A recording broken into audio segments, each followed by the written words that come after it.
welcome to the family here on Purple Mafia. I am your host, Paladino Joey, or Joey Awajan. Purple Mafia is available on all of your favorite podcasting apps, and I thank each and every one of you once and always for downloading and listening to this show. It really is a great pleasure to be back aboard with you once again today.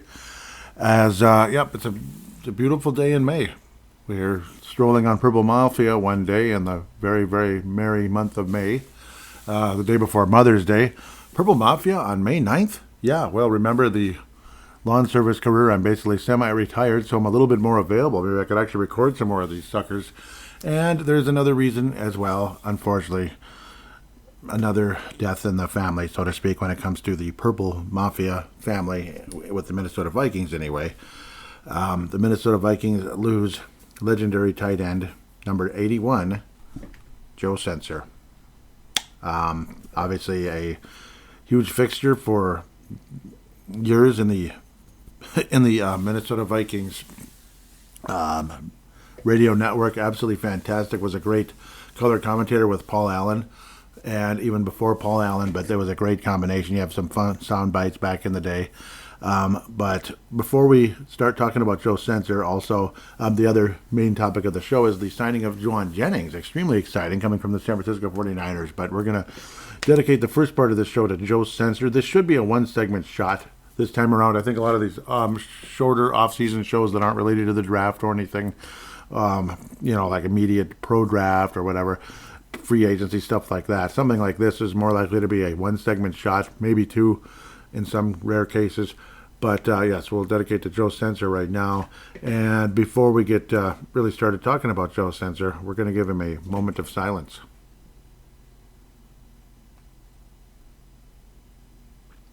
God bless Joe Sensor and his family. Well, he was born Joseph, similar name to mine, of course, Spence Sensor, was born on August 18th, 1956, and unfortunately passed away on May 7th, 2026. So, yeah, he's about to turn 70 if he survived until August 18th, but he did not. We lose another one at 69, so very, very sad. A shortened career that could have been much better, unfortunately. So definitely sad in terms of the whole knee injury type of situation where Joe Sensor could have been an insanely good player. A serious knee injury forced him to miss the entire 1983 NFL season, and then came back for that crappy 84 season, unfortunately, and then that was it. But my goodness, he could have been an incredible player. The only Minnesota Viking tight end in history to reach the 1,000-yard mark, 1,000 yards. This was in his second year. Like back in those days, it seemed like guys kind of started their careers a little later in a lot of cases. 24 years of age in 1980 was the rookie season for Joseph Spence Sensor. I know, I'm sorry. He was targeted 65 times. They had that stat that far back. Cool. He played all 16 games, 42 catches. Yes, 42 catches, 447 yards, 7 touchdowns. 7 touchdowns. That's outstanding. In 42 catches. So good numbers. Again, this is a tight end, not a wide receiver, like a star receiver. He caught 79 passes in 1981, and he was a huge part of. He was the play before the spectacular play in the Miracle at Met Stadium, the Met Stadium Miracle, whatever, in 1981, where the Vikings made the playoffs, beating the Cleveland Browns. Ahmad Rashad, the Miracle, and all that with Tommy Kramer. So, 1,000 yards, 79 catches. But yeah, it was a great play before that, where he made a catch in a lateral that made a huge difference to get a key first down to set up that final play in that season finale, regular season finale. And it was the only Pro Bowl appearance, but he was also all NFL as well. An outstanding tight end. Joe Sensor, 1,004 yards, 8 touchdowns that year. He also had 54 first downs, including the 54th one, which helped them make the postseason. Unfortunately, a lot like the Minneapolis Miracle, the Vikings did not win the next game. It's like all the energy was used up in the, excitement and all that in that final play and all that. It's kind of sad, but that's kind of how Vikings history goes. What a doggone freaking shame. In 1982, he played 9 games, him being Joe Sensor, only 29 catches, 261 yards, kind of fighting injuries there as well. And it just kind of kept him out, obviously, after that.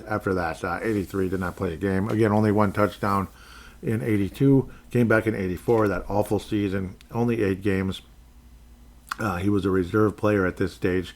He was a full-time starter before that. Actually, his rookie year, Joe Sensor was actually the number 2 tight end. He did not start, interestingly enough. Did not start back in those days. He was the number 2 tight end, but he played all 16. But, the 2 main years he was the starter. It's just so doggone sad. He only played 1 full season as a starter and 1,000 yards. 1,000 yards. That number has never been beaten.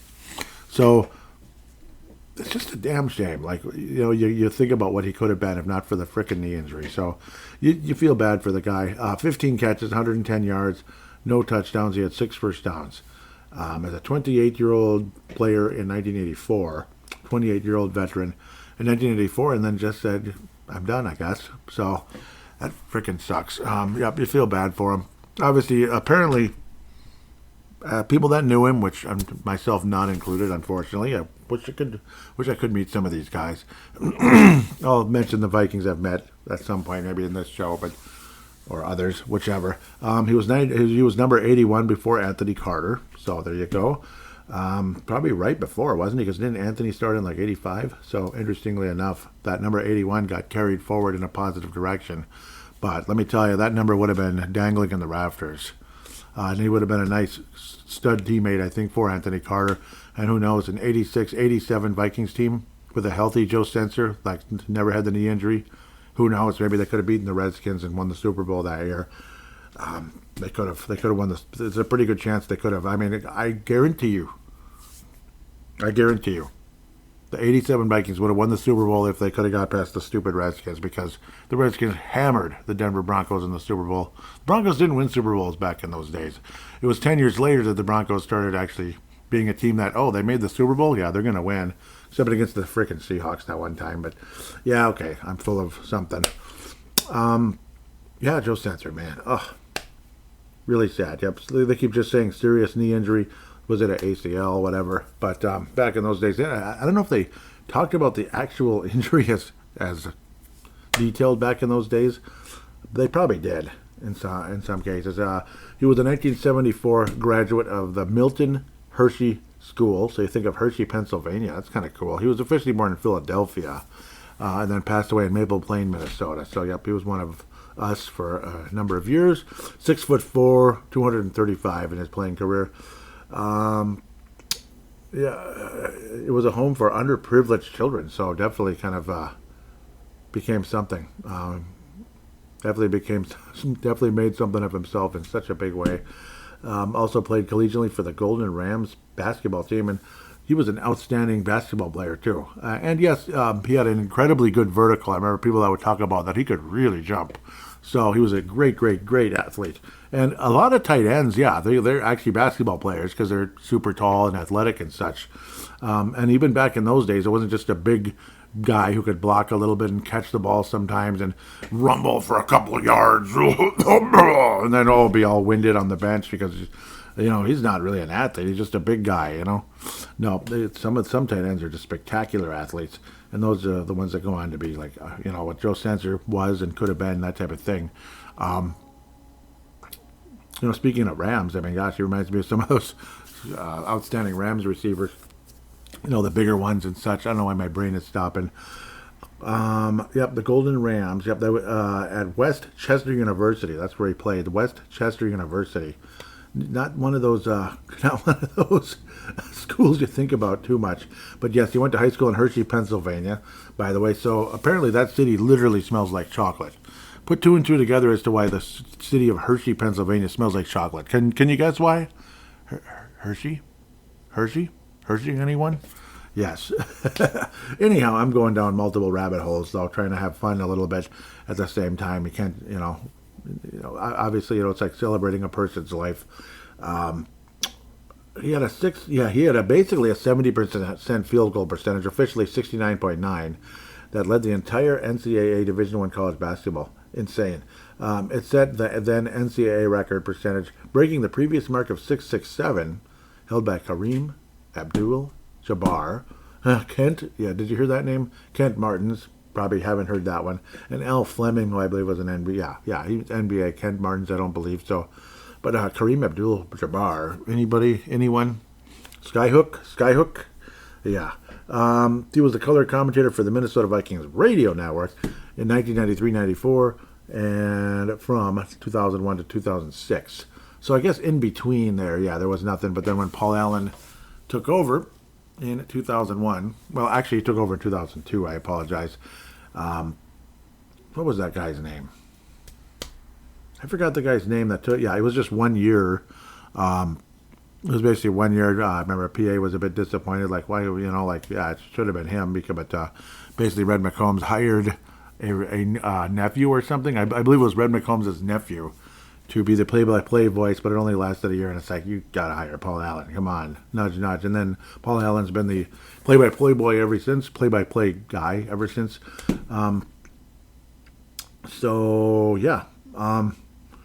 Only up to 2006. I'm not really sure why he left. I'm not really sure what happened there, if it was financial reasons or what, but Pete Bursich took over, and I thought he was spectacular. I mean, I love Pete Bursich, and he's been there ever since. Absolutely love Pete Bursich, but I also really did enjoy Joe Sensor. Opened several restaurants, Sensor's Bar and Grill, or it was a few. It was like 3 or 4 here in the Twin Cities. One of them in the Bloomington area.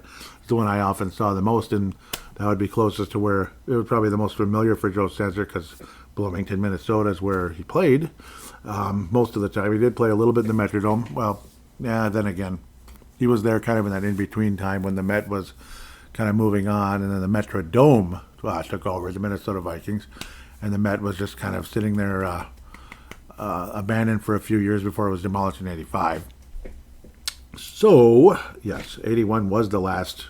That was the last game ever played at Met Stadium, because the Vikings would have to go on the wild card road, basically. They were on the road in the wild card after that and lost. A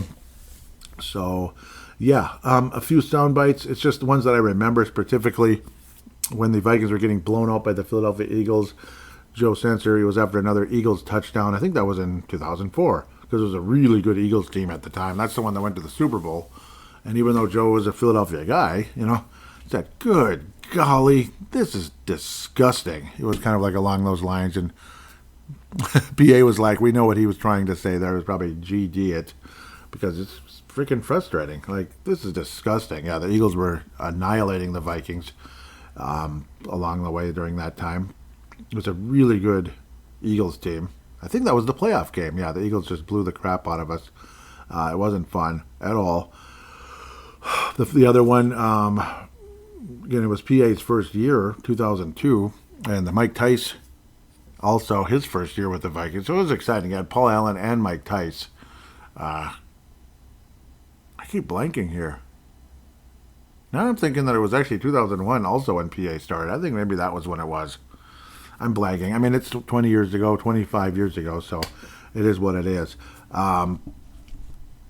Famous soundbite, though, when Doug Bryan was missing extra points. I remember Paul, we were watching it on TV instead of listening to it on the radio.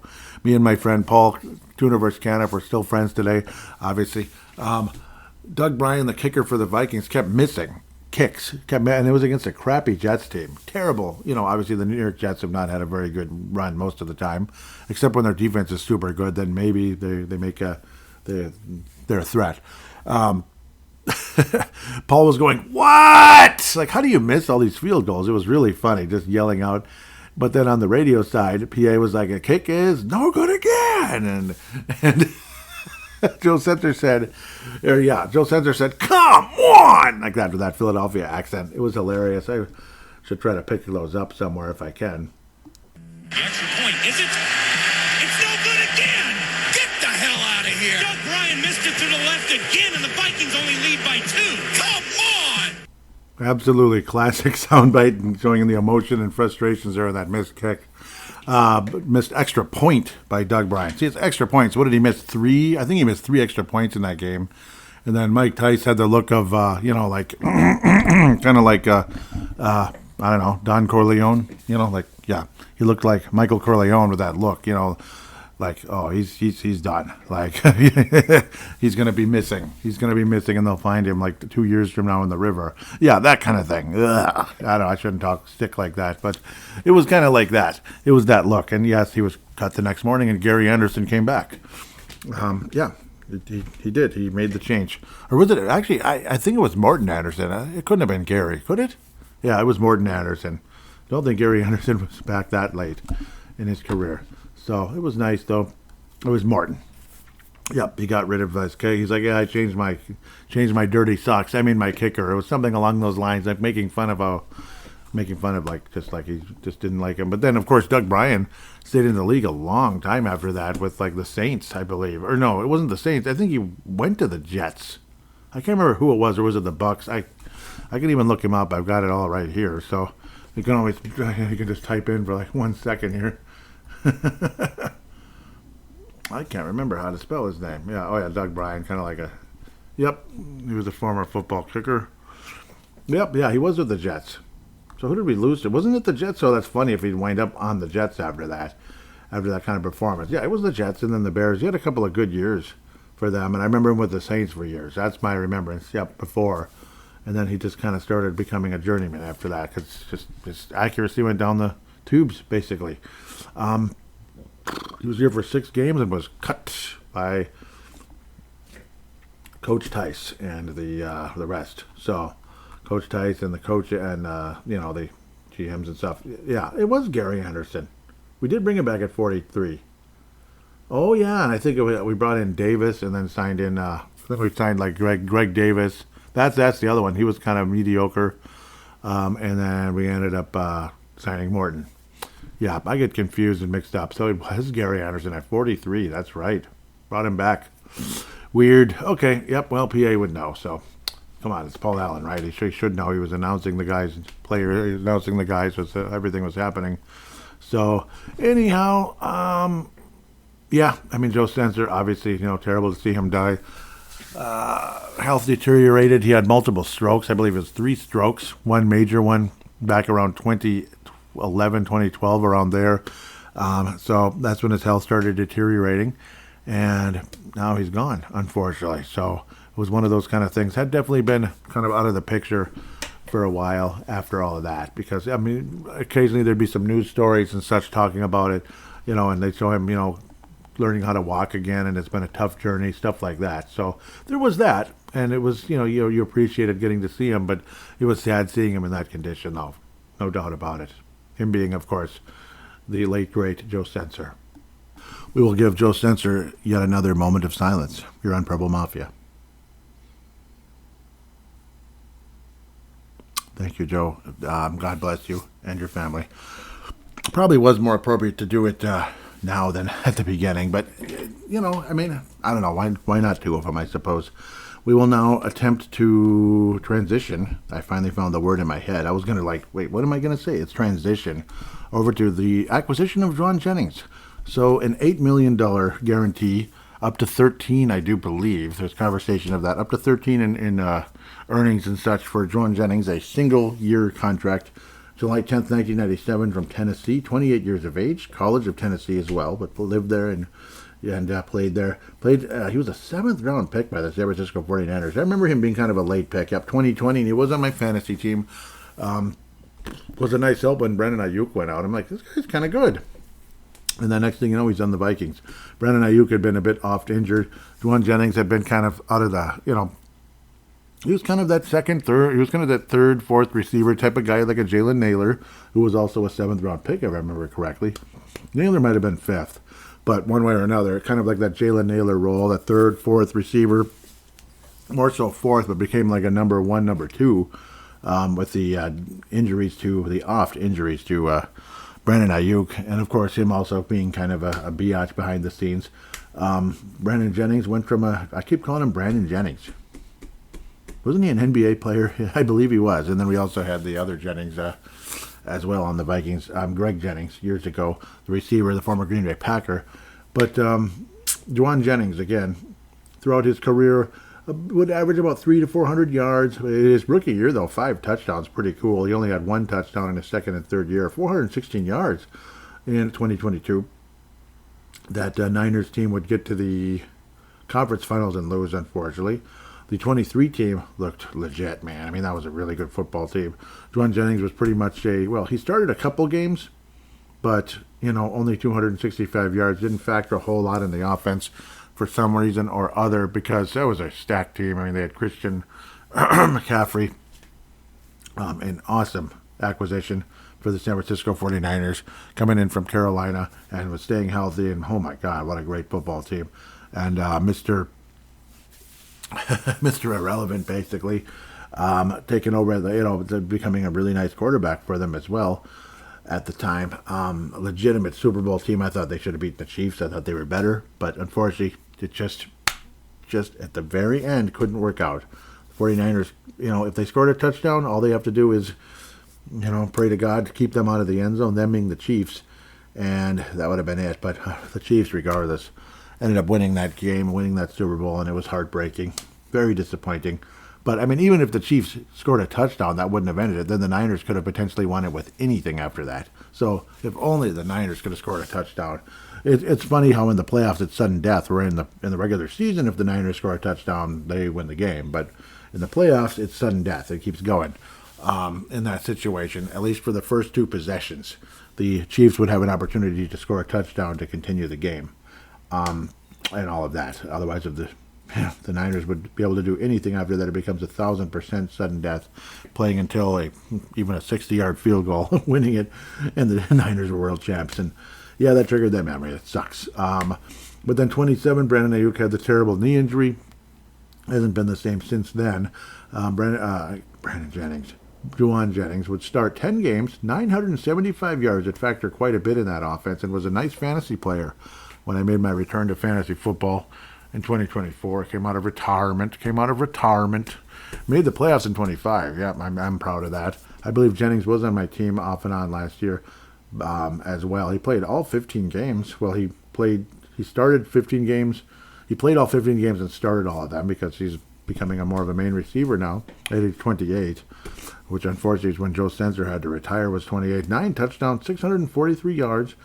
He's a bigger guy, though, which is nice. They say he can kind of help in the running game with the blocking. 55 catches. He had 77 catches in 2024 for that 975. A disappointing 49ers team that ended up missing the playoffs, where last year they were back in it again and then got destroyed pretty early by the Eagles. So there was that.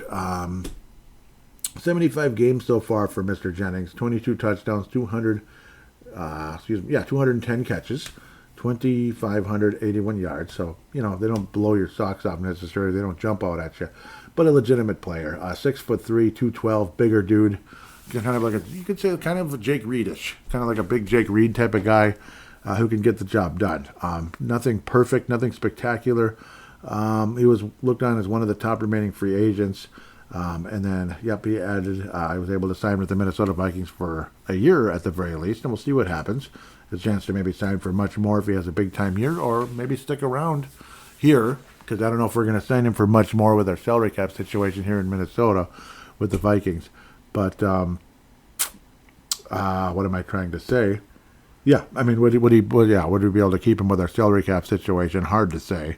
At least we're not paying a quarterback, but we're paying other guys like Justin Jefferson and such. And, we don't have Quinn Hughes to sign. This isn't the Minnesota Wild. This is the Vikings. So at least the Vikings don't have to worry about that. We being the Vikings anyway. And, Jauan Jennings, nice addition. At least a, legitimate third receiver. And hopefully that, and the good news is this guy can help with the running game, with the blocking, that downfield blocking. So Jauan Jennings definitely does bring that type of ability. And that's the kind of offense he's coming from in San Francisco. It's a passing and running offense. It's kind of like a mix. And I really like and respect Kyle Shanahan. I wish he got a ring. I really do. It drives me nuts that they lost both of the Super Bowls they were in to the stupid Chiefs. I do not like the Chiefs. Never have. Well, maybe way back in the day, yeah. Like when I didn't mind them much when like Alex Smith or something was their quarterback. And all of that. It's just, they were more likable. No, they didn't. They weren't as full of themselves and arrogant. Back in the day, like a young version of, that stupid tight end guy over there, Travis Kelce. Yeah, he was a more humble and friendly kind of guy. Then he became an arrogant son of a biscuit. When they beat the Cincinnati Bengals in the AFC title game by like the skin of their teeth and acted like they destroyed them and just talking all this stuff. It was so stupid. I think he lost a lot of fans that day, and I hope he did. Why am I getting into that? I just wish Kyle Shanahan got a ring or two during that time, and he did not. So, much to my chagrin. So apparently his name is Benny Jauan Jennings. So that's a little bit of trivial conversation. July 10th as well. So kind of close to my birthday. But, 18 years later, 97. So, good old days, 97. Yep, I remember those days. Jauan Jennings was a little tiny baby. I remember making like a little cassette tape around the time Jauan Jennings would have been born. Yeah, it was fun. I was teasing the cats and, playing Kung Fu or something. I forget what it was. I was playing, I think I made a little bit of Kung Fu audio cassette. I was podcasting back then, but didn't realize that it was cassette casting. It was cassette casting or cassette recording. Yeah, that was what a podcast was back then. And I had one listener. Can you guess who the listener was? Me. No, nobody listened to it, but it was fun to listen to, like hear maybe some video game review, I guess, pretending to review a video game like Kung Fu or teasing the cats and I don't know, whatever random conversations I was having with people and recording it and they didn't know. Nothing too serious, don't worry. Sorry for triggering that weird memory, but tells you how long I've been interested in this kind of thing, podcasting. And even talking a little sports back then because the Wolves were finally getting good. It was exciting. Talked a tiny bit of sports in that old tape. I don't know where it is now. Wish I could find it.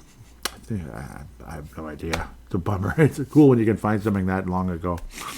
And especially hearing the cats meowing and stuff. They've been gone for so many years. 97's a long time ago. Breaking news. So unfortunately, Jauan Jennings will be 29 when he plays this year. So it is what it is. But he's had some good.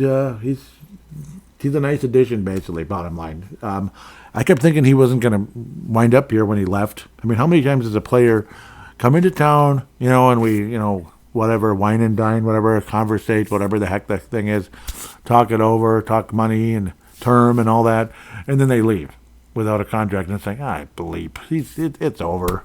He's going to wind up with whoever. He's going to wind up with the Bears, the Reds, the Commanders, the Red Commander Kings. I don't know what the heck they are, the Washington Commanders. He's going to wind up with somebody like that.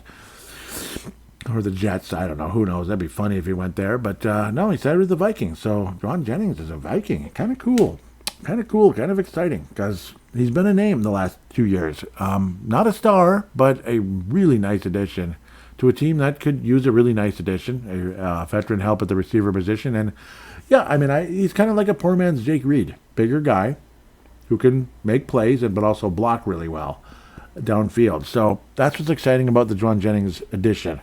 6'3", he's not a tight end or anything like how people used to talk about, we got to make Jake Reed a tight end. And it's like, no, I mean, I kind of liked the idea back then, but I didn't know what the heck I was talking about either. I was just kind of like, yeah, that sounds cool. We should think about that. I mean, hey, why not?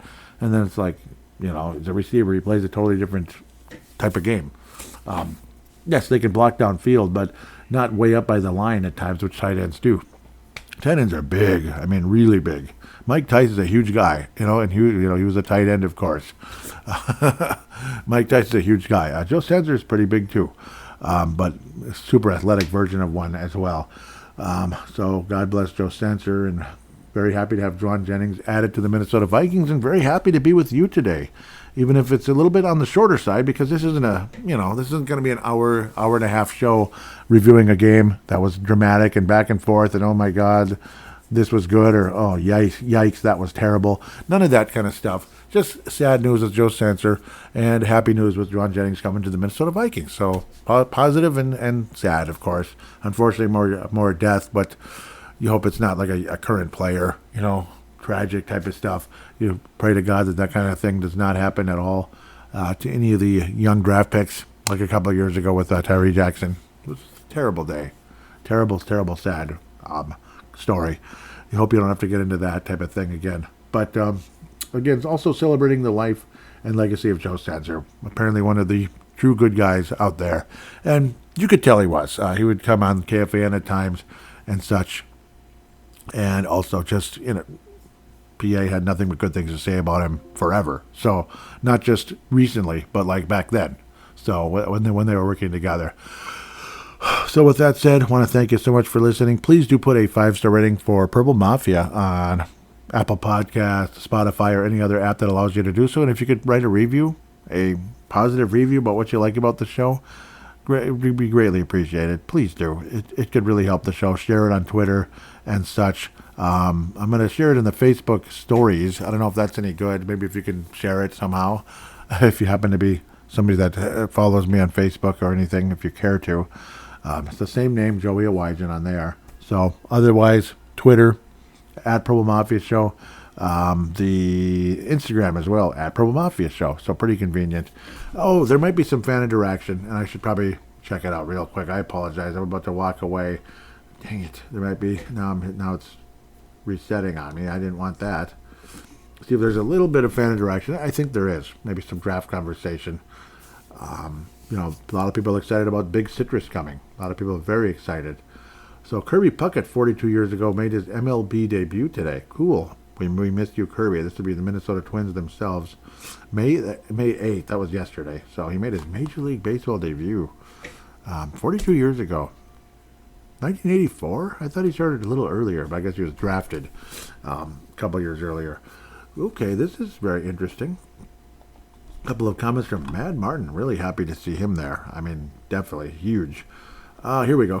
Just a couple, but they're nice. What the heck? Okay, this was on May the 2nd. What was I saying? With the way this draft is going, you would think Brian Flores is the head coach. Mad Martin says, looks that way, does it not? Looking at this D, and if it really clicks, and if we get mid-level quarterback play, we are a serious contender. Yeah, because the defense could be spectacular. All big ifs, but some interesting draft picks. Some interesting draft pickups. Yes, no doubt. So, yep, thank you for that. One more. Yep, and Mad Martin was saying, I see the rumor mill. And Mad Martin is from Northern Scotland, by the way, and a Hall of Famer for Purple Mafia, no doubt about it. I see the rumor mill has started. Ryan Grigson, yep, the big boy. The respect, it's quote unquote, the respect of people within the building, and could be in play for Minnesota's GM opening. Ryan Grigson, oh yeah, that one. I'm thinking about the wrong person here, the wrong thing. But yeah, that'd be the big job. That happens. I'm burning everything I own purple. Yeah, I forgot. Yeah, that would be a terrible move. I don't know why I'm getting him mixed up with the fullback we drafted. Because the name looks familiar. I am really sorry for my stupidity here. I'm like catching myself right as I'm reading it. What am I saying? No, this would be the. Hey, might as well be honest about mistakes here, right here. Treat it like a live show. Yeah, that would be the guy with the Colts there, and he was with the Vikings front office before, but has made some awful decisions with the Indianapolis Colts. I tend to agree with that. That would be a mistake. Yes, that'd be terrible. You're better off sticking with the current idea with Brzezinski. You're better off sticking with Brzezinski in that case. Otherwise, I mean, there's other possibilities like assistant general managers are out there, including with the Buffalo Bills. So that name has been brought up as well. We'll see. And if news breaks, we'll be back here on the air for Purple Mafia. Otherwise, maybe other conversation, maybe some historical stuff, or, God forbid, another person passes away that's given us the Vikings some wonderful memories, Viking fans' wonderful memories. You hope that we can avoid death, but you never know. I mean, people die, unfortunately. So we'll see how this all turns out. With that said, wishing you a wonderful spring. As we continue into spring, before you know it, it'll be Memorial Day weekend. We'll see if we'll do a show around that time. Who knows? Maybe there'll be some things to talk about, and we'll try to keep this show a little more active this summer, if I can. The video thing, I don't know what to do with it. I kind of want to keep that going. I want to keep it alive and hope it turns into something. I don't know. It had its moments, and then it just, I don't know. It had some videos didn't do anything, so I was really frustrated with that. Otherwise, again, sorry that I dragged this out a little bit, but really happy to hear from Mad Martin. No doubt about that.